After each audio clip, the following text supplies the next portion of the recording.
Hey, what's going on, Guardians? TBL here, coming back at you guys with yet another first look at Destiny 2. This one is going to be showing off the Titan class and what you'll be getting if you choose to play on this character class in the Destiny 2 beta. We've already gone through Warlocks and Hunters, so if you need to see those, there should be links to those videos in the description box below. Go check them out. Especially considering the fact that you get different things if you play different classes.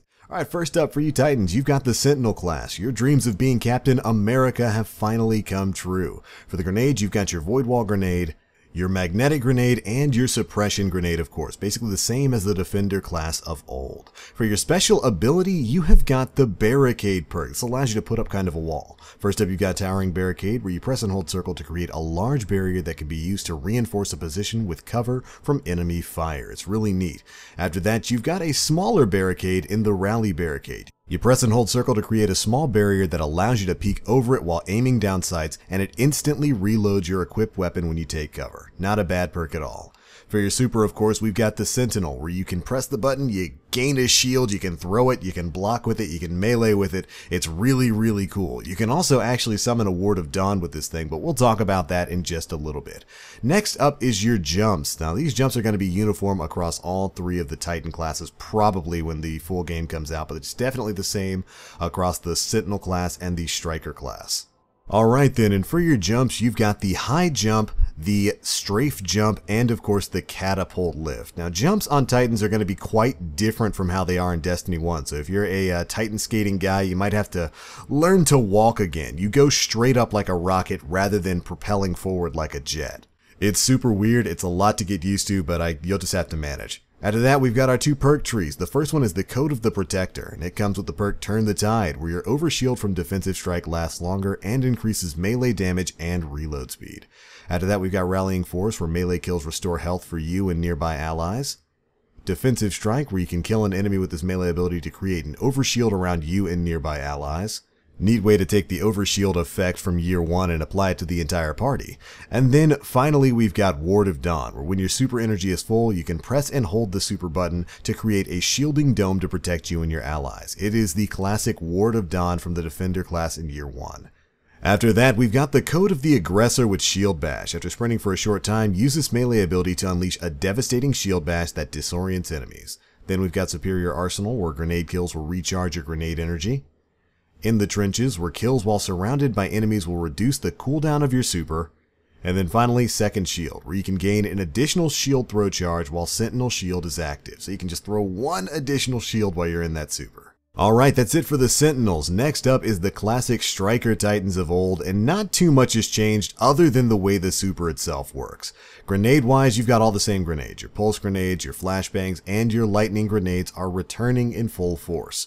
And for the most part, they function basically the way they did in Destiny 1. You've also got the same abilities across all your classes, your Towering and Rallying Barricades, but your super, Fist of Panic, Havoc, is a little bit different now. Now, instead of it being a one-and-done super, you're going to pop it, you're going to enter into an empowered state, and then you'll be able to rush around at increased speed. You'll get an electric shoulder charge, and you'll be able to pop that fist 2 more times. Your jumps are going to be the same. You've got High Lift, Strafe Lift, and of course Catapult, and your Code of the Earth Shaker tree. Let's see what this has. Magnitude. Gain an additional grenade charge, increases the duration of grenade effects. This is kind of crazy. That's kind of the Armamentarium Light version right there, and it's just an intrinsic perk on the Striker class now. That's going to be insane. Then we've got Aftershocks, where damaging enemies with Seismic Strike recharges your grenade. And just FYI, Seismic Strike is basically your new shoulder charge. While sprinting, activate this melee ability to slam shoulder first into your target and release an arc explosion on impact. Then we've got Terminal Velocity. Fist of Havoc's ground slam attack leaves a damage-dealing field in its wake and deals more damage the longer it's in the air. So stay in the air when you're activating that super and watch it burn. For the Code of the Juggernaut, we've got Frontal Assault, where you can strike an enemy with the melee ability to reload your weapon and increase your weapon stability. Then we've got the Reversal perk, where melee kills will immediately trigger health regeneration.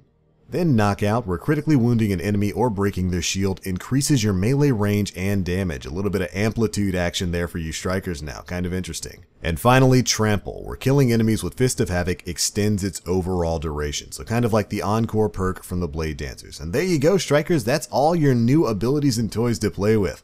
Next up, let's take a look at some of the weapons that you'll get if you play as a Titan in the Destiny 2 beta. First things first, we have got the exotic auto rifle, the Sweet Business. Midway through the Homecoming mission, you're going to run into Lord Shaxx. He's going to give you access to his personal vault, and you'll be able to pull one exotic from it based on the class that you're playing as. If you're playing on Warlock, you'll get the submachine gun, Hunters will get the hand cannon, and you Titans get this bad boy. It's got Payday, which gives you a larger magazine and increases accuracy when firing from the hip, polygonal rifling, which increases its overall stability, high caliber rounds for their slightly increased range, as well as of course that classic flinch factor, Business Time, where holding down the trigger boosts this weapon's range and rate of fire, and automatically loads ammo pickups into the magazine, kind of like a super good advice effect. And finally, we've got Composite Shock, which slightly increases your stability and your handling speed. Overall, this is a pretty darn fun auto rifle. Got a lot of time to play with it in the Homecoming mission as well as in the Inverted Spire Strike, and I'm really digging it, even in PvP. It definitely holds up as a fun weapon. Let's take a look at what else you get if you start as a Titan. First up is the Does Not Compute Legendary Scout Rifle. Its intrinsic perk is the high impact frame, slow firing, and high damage. This weapon is more accurate when stationary and when aiming down the sights. Remember, legendary weapons now will all have intrinsic perks that give them extra little benefits. It's got the Red Dot 2 MOA for slightly increased range and increased handling speed, the Rifle Scope ST for increased range but decreased handling speed, and finally the Rifle Scope SSF for slightly increased range but slightly decreased handling speed. After that, it's got Steady Rounds for greatly increased stability but slightly decreased overall range, Appended Magazine for an increased magazine size. If you run that, I think it gives you about 3 extra shots, bumping the magazine from 10 up to 13.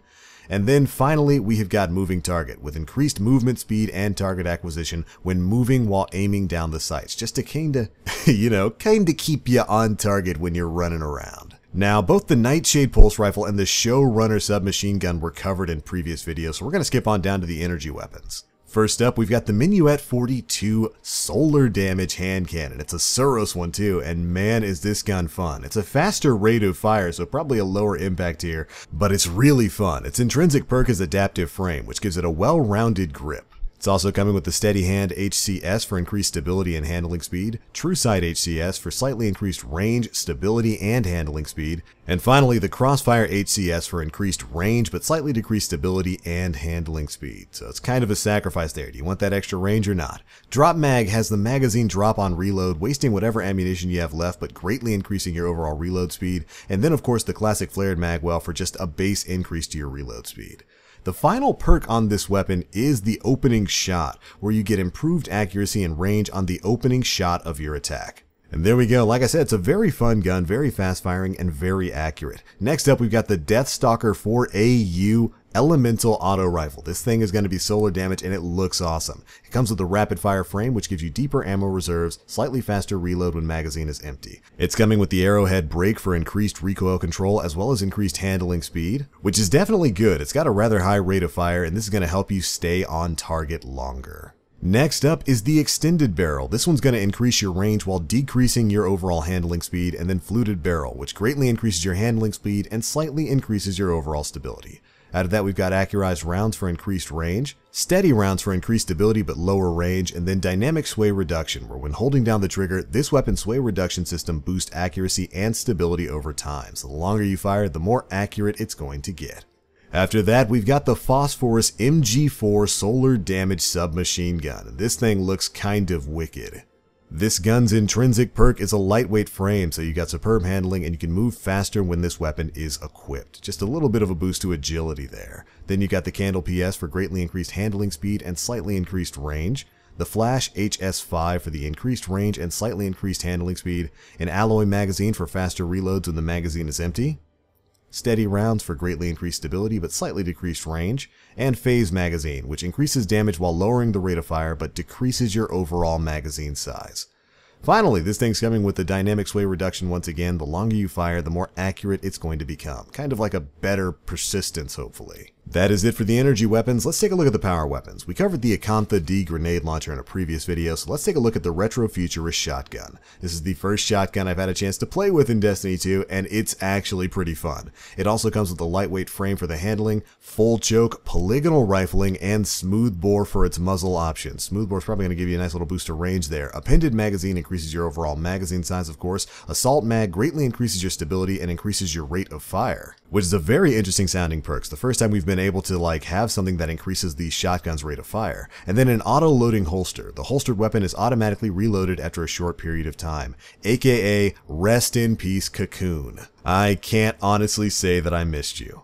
But alright Guardians, that's pretty much it for the weapons. If you want a quick look at the armor, you get the Noble Constant Type 2 set for you Titans out there. There's nothing really too special about it. You'll get more if you start running the strikes and opening up the chest at the end. And I do want to show that you get the EOS Raptor ship, and for those who don't know, if you inspect your ship, you'll see that you can actually change its shader. You'll be able to get some vehicle mods to make your ship look a little bit different. Can't wait to see what that entails.